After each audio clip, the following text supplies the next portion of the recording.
Welcome to the Political Trenches, local government at work. We're back in the trenches looking at the stories and issues that are shaping municipalities from coast to coast to coast. Now, we are continuing our dive into the role of the CAO, and we are honored to be joined by Brenda Ottenbriet, the CAO of the Town of Maidstone, Saskatchewan.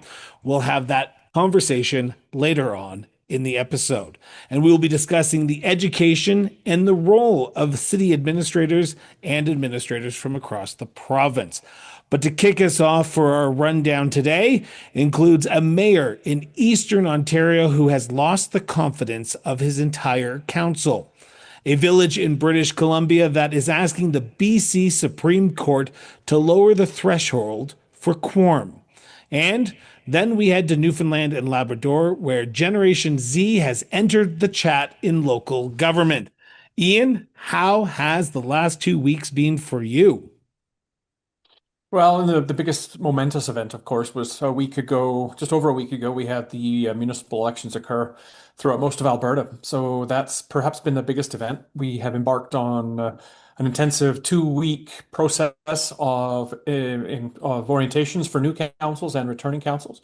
And actually, we're planning even some into November now, just to fill in the blanks for some of those who've done the mandatory parts, but still have to do the other parts that can wait just a little bit longer. So we're going to keep on going at this. It's been a busy couple of weeks, but a really interesting change to be looking at.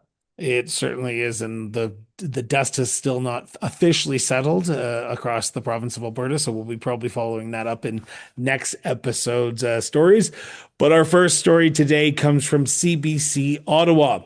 All 6 councillors in Gananoque, Ontario, has voted unanimously in a symbolic motion of non-confidence against Mayor John Beddoes, citing concerns about his conduct and leadership.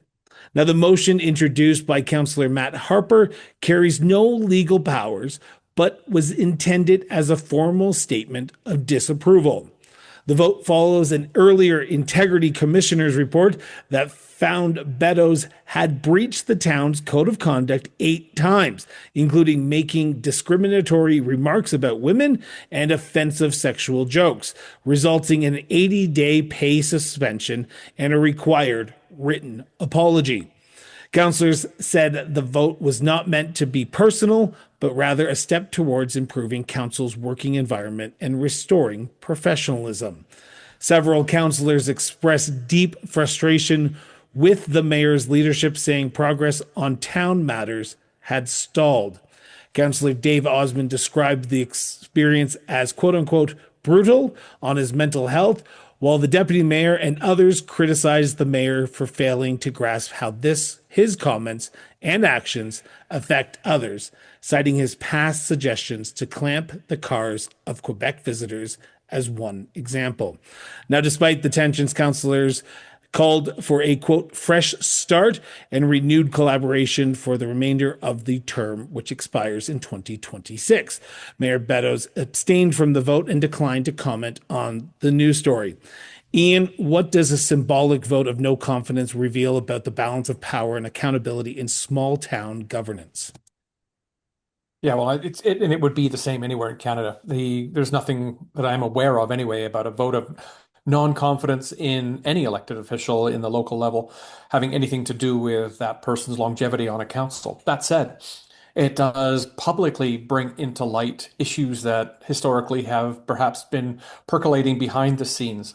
And we often talk about municipal councils being first teams. They're brought together by the people who live in the community. And this is an opportunity to view behind the scenes a little bit where that first team is not getting along very well. And of course, that has a significant impact not only on the life of the community, but on the work that council and administration and the corporation of the town in this case are able to get done. So it's certainly not a good thing.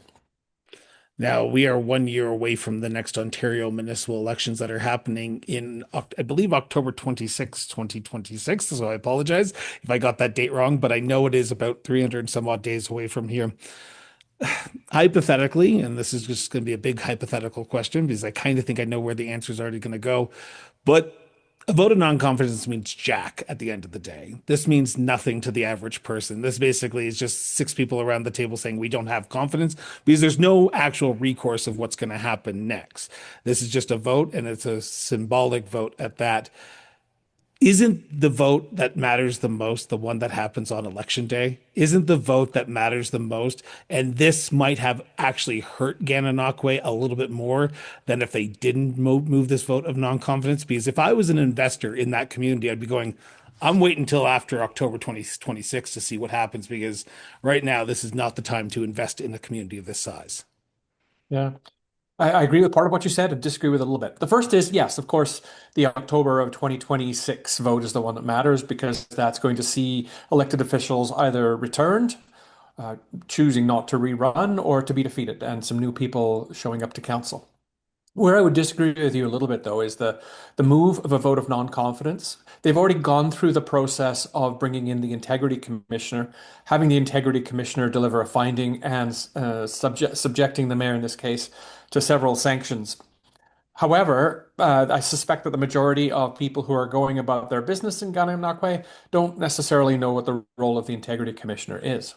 They may well have heard of the concept of non-confidence or a vote of non-confidence because we see that happen under the Westminster system in our provincial legislatures and our House of Commons federally with alarming regularity, particularly as we are in minority governments in some places. So I think the symbolism of the vote of non-confidence actually may have an impact looking a year hence into the election. If not now, then it may well be brought up as a concept closer to the election as part of the campaign for those people who may be looking to replace the mayor or those people who may be looking to continue with their council seat, saying they were trying to look after the best interests of their community. Whereas the findings of the integrity commissioner may not have as much of an impact. The role of the integrity commissioner, maybe we should do a deep dive on that role in a future episode of Political Trenches because over the last few weeks and actually probably the last few months, I've been seeing a lot of reports from current councillors who have said, and it's the same here in the province of Alberta over the last few years with code of conducts, that the role of the integrity commissioner has kind of been weaponized. And there is a divide about even on councils and across the municipal world in the country of Canada about the role of integrity commissioners and code of conducts. I'm going to ask the stupid question, but I kind of have to ask it because there might be people saying, what's the point? What's the actual point of these investigations? Because at the end of the day, there are people who are still going to serve on council. There are still people who are going to be on council in the role of mayor, reeve, councillor, director. And if we're spending tax dollars, and every councillor I spoke to and speak to on a regular basis says we need to ensure our taxes are low. If we're spending tax dollars on investigations, could we not be spending time on more important things, or is this important right now?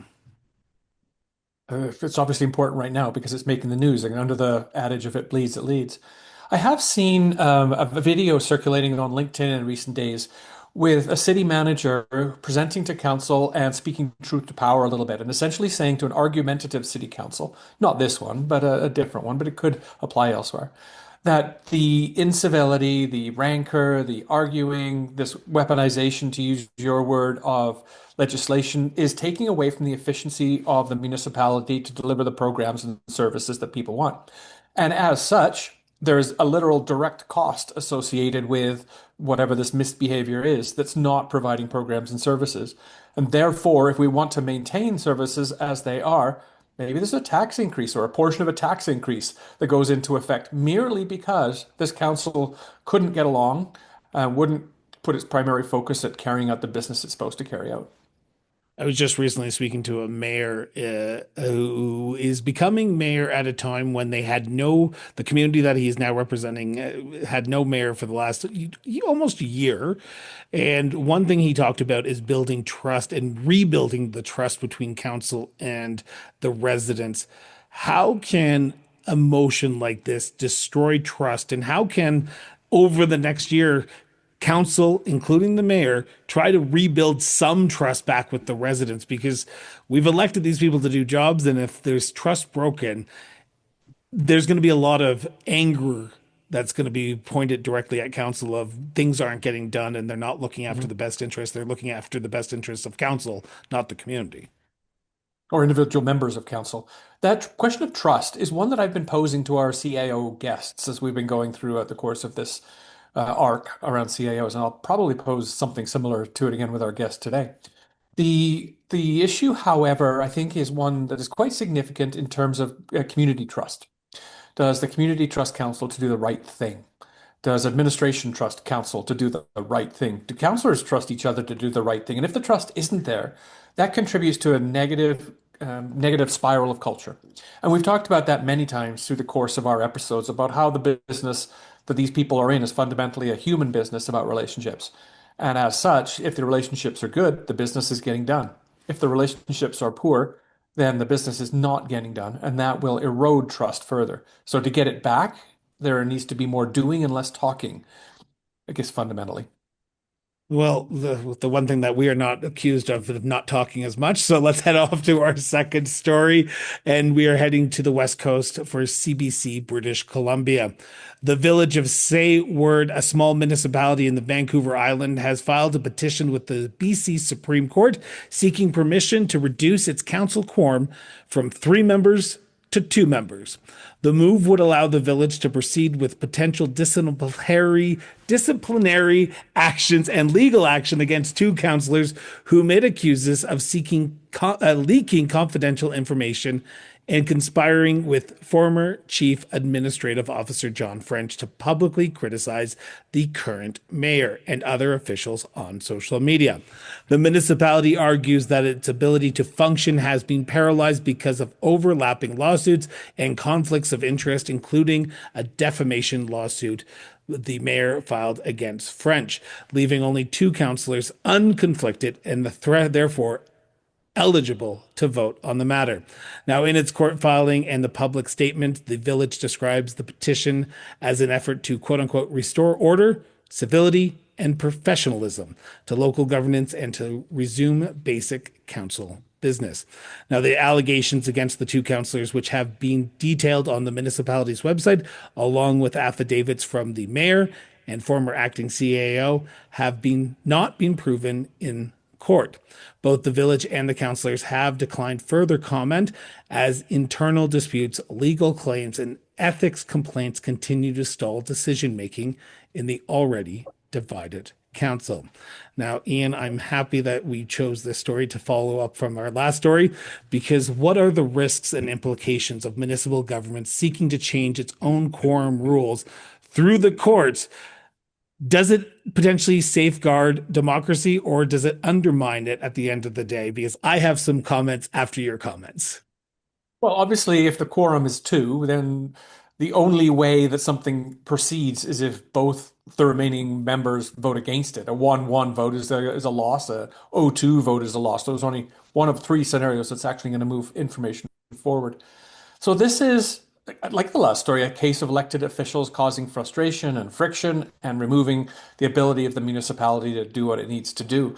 And whether it's a municipal council or any other governance board, we have to have quorum in order for anything to proceed. And of that quorum, then we have to have a majority of people present able to make something proceed as well.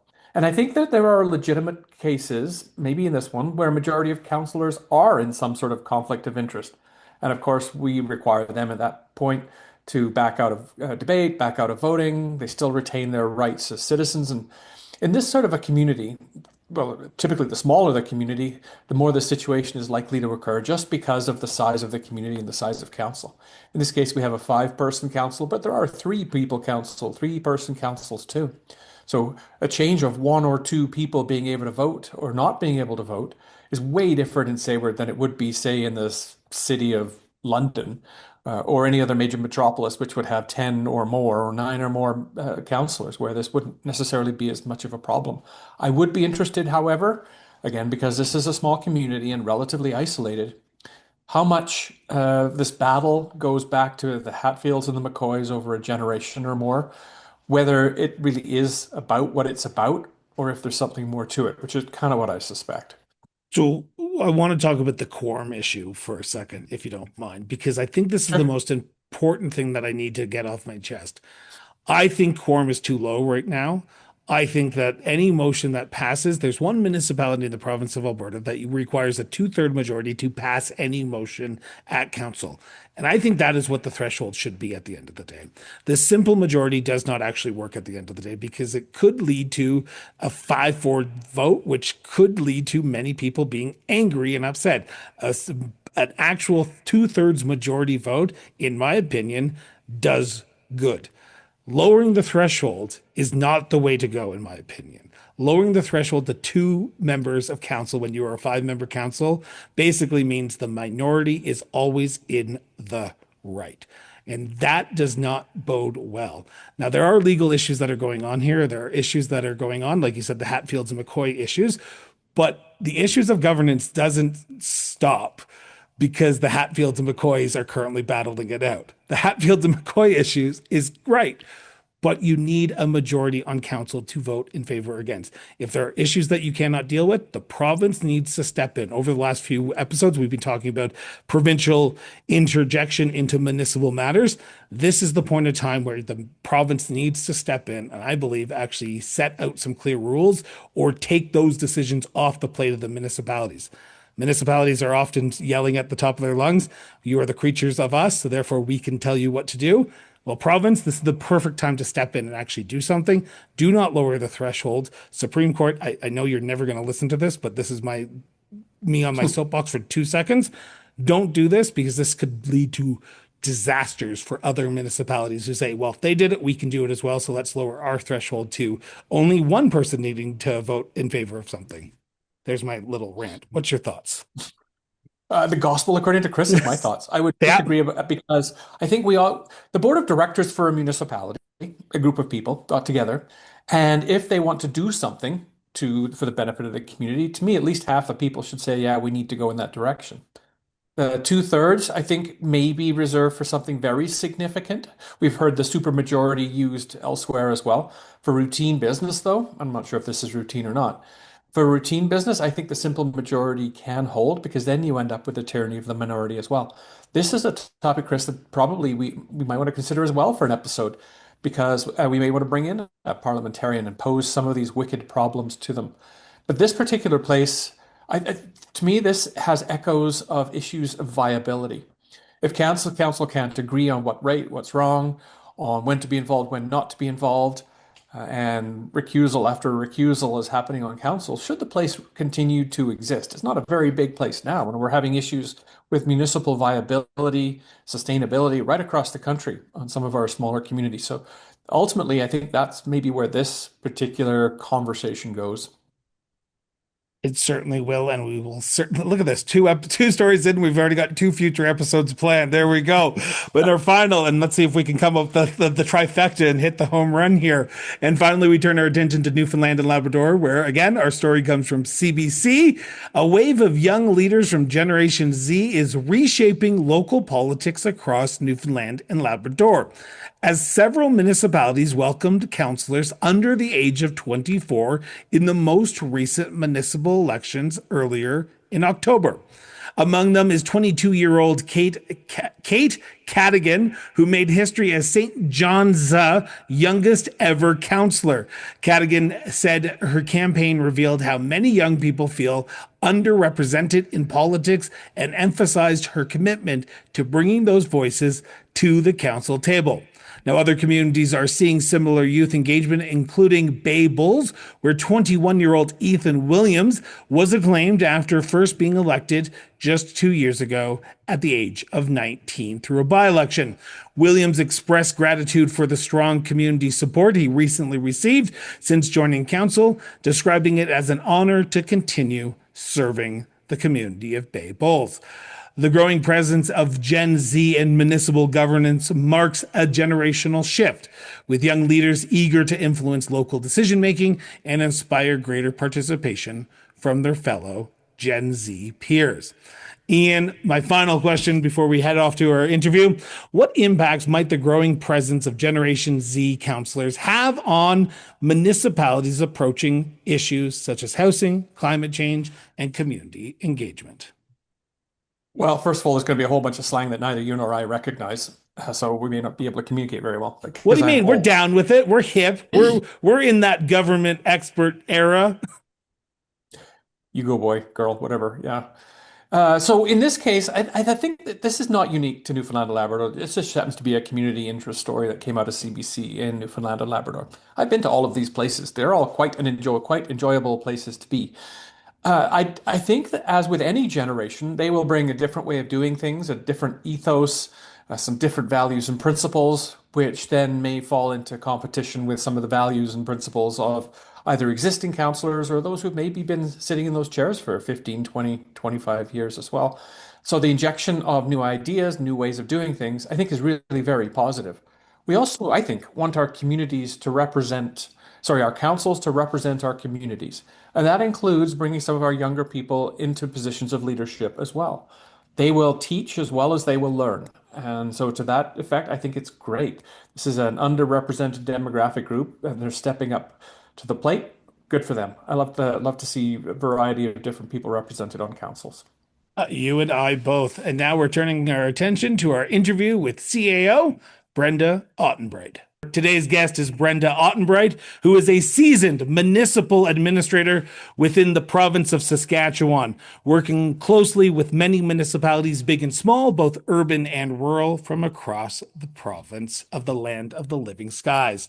Brenda, welcome to the political trenches. Thank you for having me here. So, my first question, and it's a question we've asked all CAOs who've come on the show, so you're no exception. Can you, in your own words, explain what the role of a CAO slash administrator means to you, a CAO in the province of Saskatchewan? So, to me, the role of the CAO and administrator is one of many hats, where one is the leader of a team. We have to be effective communicators. We're the person who has to research and provide the information to council. We're the ones that take the ratepayer complaints. We make sure that what we give our council is everything they need to make an informed decision that is the best for the whole community, not just a specific few. Um, we answer to our staff, to our council, and to the ratepayers, as well as auditors. In Saskatchewan, many of us are from one person offices, so we wear every hat that we can. We do all the bookkeeping. We make sure that everything's safe in that manner. We do all the HR, the OH&S. We make sure that everything that council tells us to do is implemented within legislation. We have to be able to deal with 5 things at one time at any point in every given day that we are at work. We are responsible for public relations. We're responsible for getting the information out and keeping our ratepayers informed so that transparency happens. I think the toughest thing that we have to deal with, though, really is HR. Okay, I'm going to jump in here. And that is the role of administrator slash CAO in Saskatchewan is a little bit different than elsewhere in the country. And some people seem to use the terms interchangeably, but I don't think that's the case in Saskatchewan. Are you able to tell us a little bit about what the difference is between someone who calls themselves an administrator and someone who calls themselves a CAO? So under legislation, we are actually administrators. It's not a chief administrative officer, but administrators, for a lot of us, doesn't encompass everything we do in our job. So our job is more than just paperwork and budgets and issuing taxes and utilities. It is so much more. And I think what a lot of people don't understand is what we do, what actually is encompassed in a municipality. Um, you've heard me say this, we're the only level of government that daily touches all of our ratepayers. We are really the only level of government that does that. In order for people to get to work, you're on our roads. If you live in an urban, if you've got water and sewer, that's us. Um, Stop signs within our roads, yield signs, safety. Some urban municipalities have police forces. We have hospitals, I mean, yes, that's under Sask Health, but we have to have the infrastructure in order for people to get there. So it is every day we touch our ratepayers. So when you think about what we have to do to implement those things, you've got zoning and OCP bylaws that we have to abide by because you're constantly thinking future economic development because we don't want to have only our tax bases, like the only income we really always can rely on is our tax bases. So we want to make sure that we have economic development, so we have more commercial and we have people coming in. We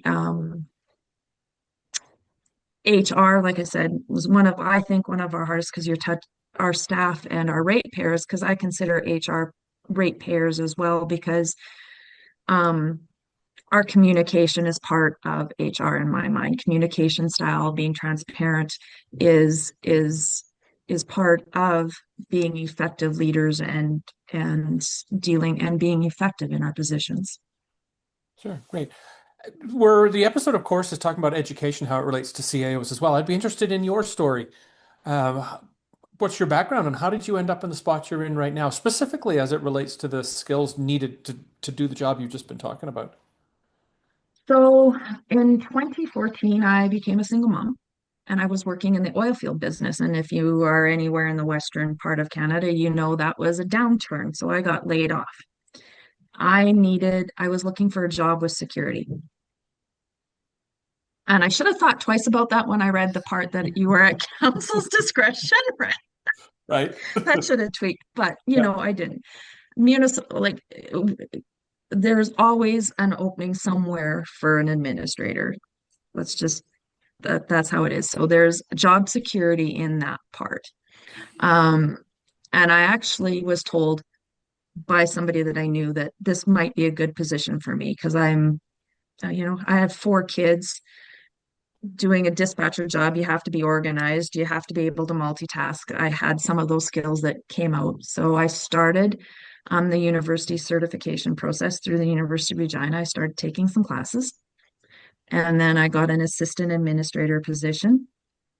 And I worked there for 3 years while I did my university classes, then finished and did my year of mentorship because you get your university certification, but you do not reach your qualifications until you've been under a mentor for 1,800 hours.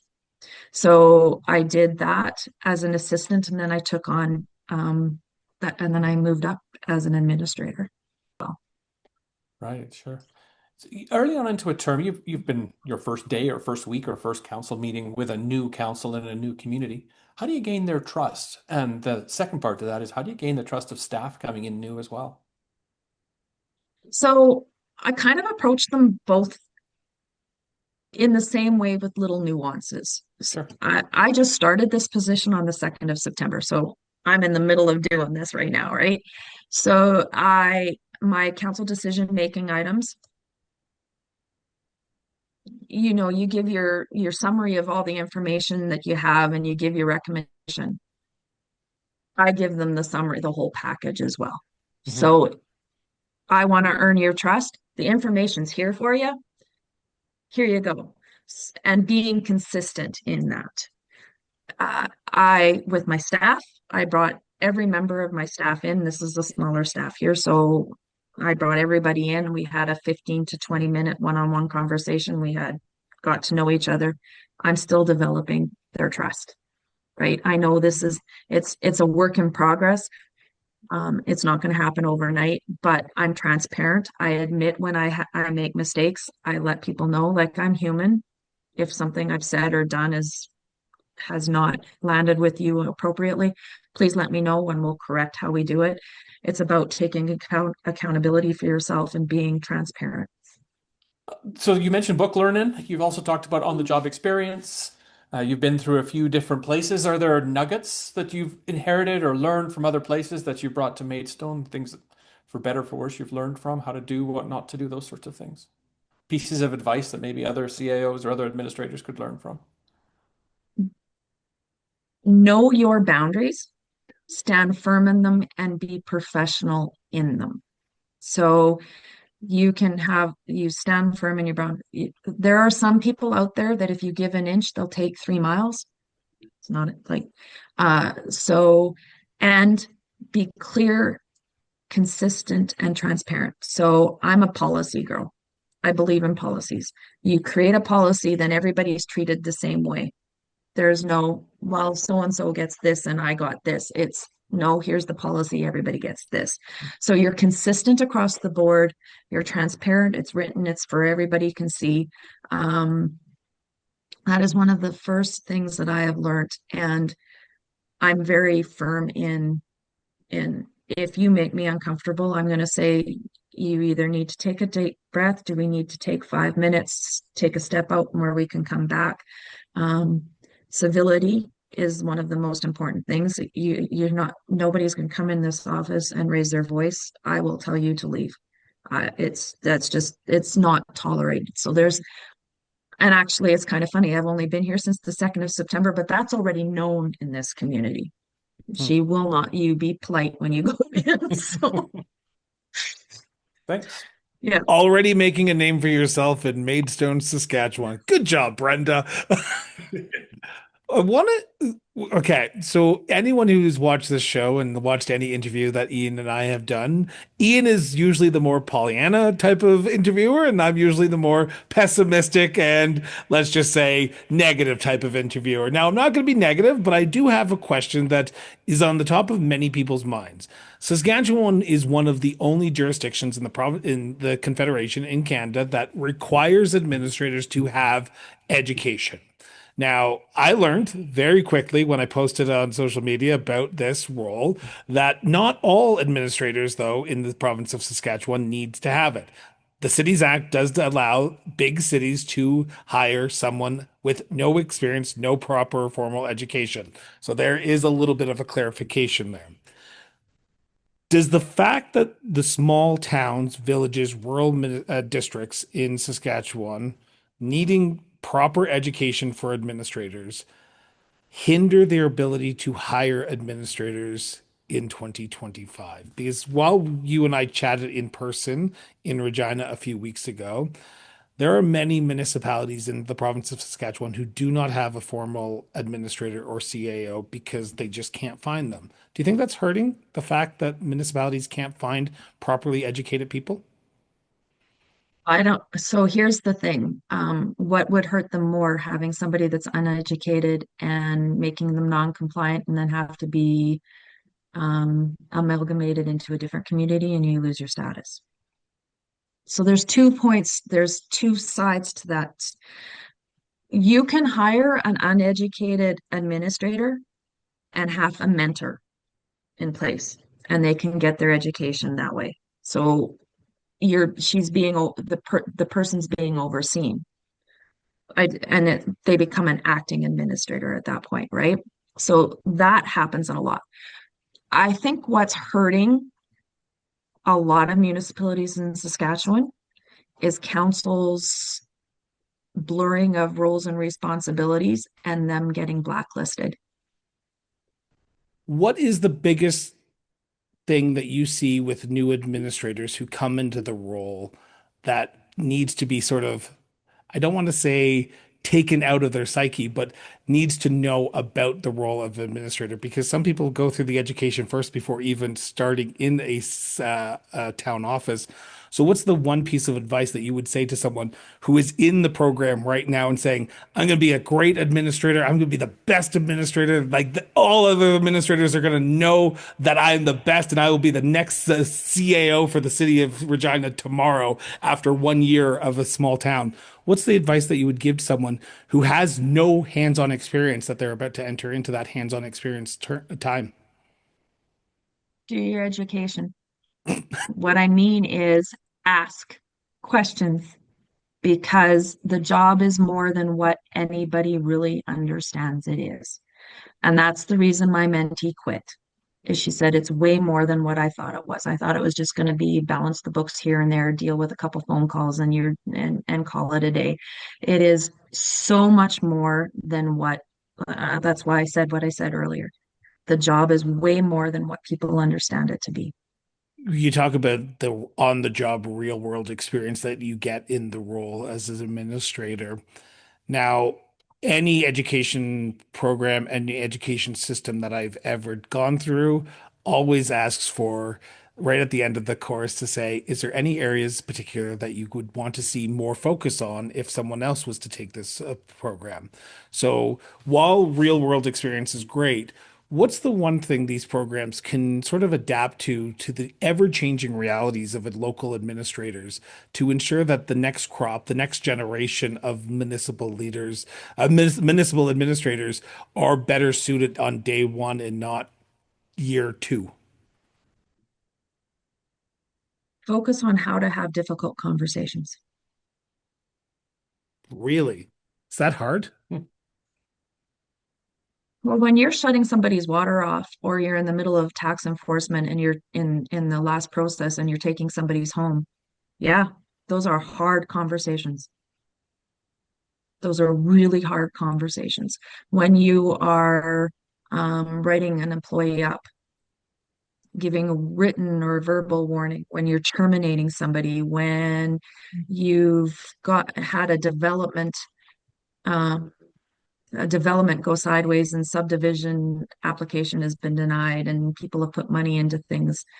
Those are hard conversations. So being able ha to have those hard conversations professionally, but with empathy and compassion, sometimes is not the easiest things. When you're being cussed and sworn at, when you are being intimidated, when those things are happening, because they do happen, when you have a ratepayer come in and their pet has been attacked by their neighbor's dog, and those are all things that we've had. You cannot do this job without not having to have had to deal with that. So honestly, we don't get enough education on how to have those difficult conversations. So my final question before I let the Pollyannas of this show go, because I'm going to be a little pessimistic, but a little optimistic about the future. Now, your career has spanned 11 years and you're entering into potentially your 12th year in the great community of the town of Maidstone, Saskatchewan. What does the future hold Mhm. for Brenda Ottenbreit as the CAO? Are you content being where you are? Are you happy the path that has taken you to where you are today? Yes, I am very happy where I am. The future for me is I'm hoping that I found my home, my municipal home for until I retire. Um, I kind of want to put roots down where I can be. Again, I am the only employee at Council's Win. So as long as council's happy with me and I can continue to see economic growth and development here, I'm happy here. Brenda, I want to thank you from both Ian and I for sitting down and chatting about the education portion, about being an administrator, a CAO in the province of Saskatchewan. Thank you so much for your time and thank you so much for serving your community. You're right. We need to educate people more on people like yourself who are doing the right thing and putting their name forward and being the administrators because our municipalities would not work without people like you, Brenda. So thank you so much. Thanks, Thank Brenda. you. Thank you both. Our full interview with Brenda Ottenbreit will be airing next Wednesday. We'll be right back after this quick message.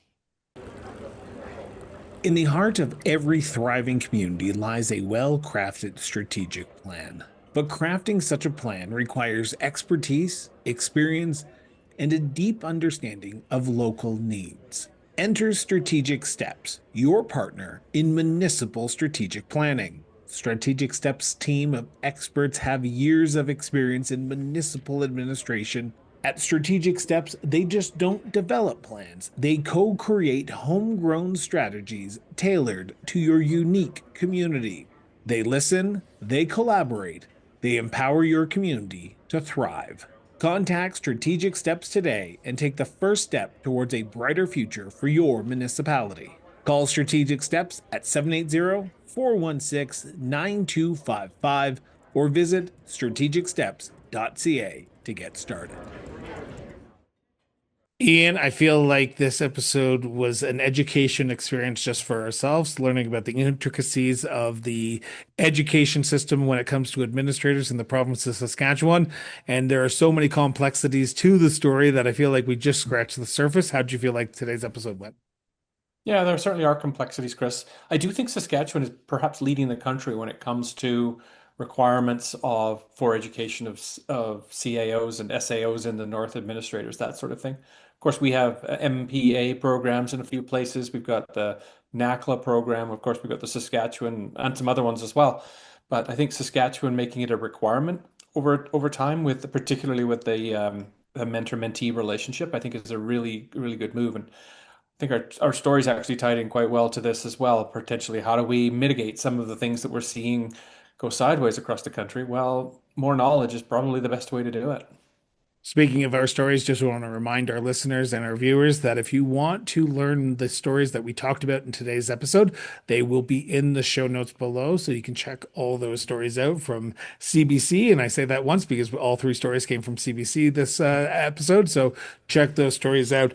Now we are back in 2 weeks' time. But before then, Ian, you and I are basically on the road a lot over the next few months, few weeks. So what do you got planned and what does Strategic Steps have planned over the next 2 weeks? Well, not surprisingly, the things that Ian has planned and the things that Strategic Steps have planned are very similar.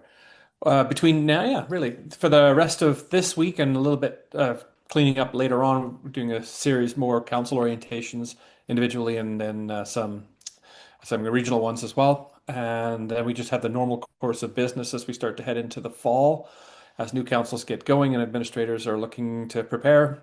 Then next thing we know, it'll be Christmas, we're into spring, and then all over the place again. So if you're a CAO wanting to learn more about what Strategic Steps does, how can they get a hold of you, Ian? Well, a very odd thing you should question. You should answer that. So, all I imagine our contact information's in the show notes, but Ian at strategicsteps.ca is probably the easiest way. You can also find me on LinkedIn quite easily as well. Certainly. And for me, I'm heading off to the Nova Scotia Federation of Municipalities convention in Halifax, and I'm back here for RMA convention in Edmonton, and then I'm off to Corner Brook, Newfoundland and Labrador. Before that, I'll be heading to Alberta Municipalities, and then to finalize my month in November of me not visiting my house and not living in my own bed, I'm off to Winnipeg for 3 days for AMM. So we are going to be hitting two more episodes before our December break, and I will mention this now so that way we can put this out starting November 1st. If you have a story you want us to talk about at the end of the 2025 year, please send us in via social media or send us via email. Greatly appreciated to hear what you've been watching and listening to over the course of the last 12 months. So, Ian, until the next time in the political trenches, always a pleasure. Adios. We'll see you later, Chris.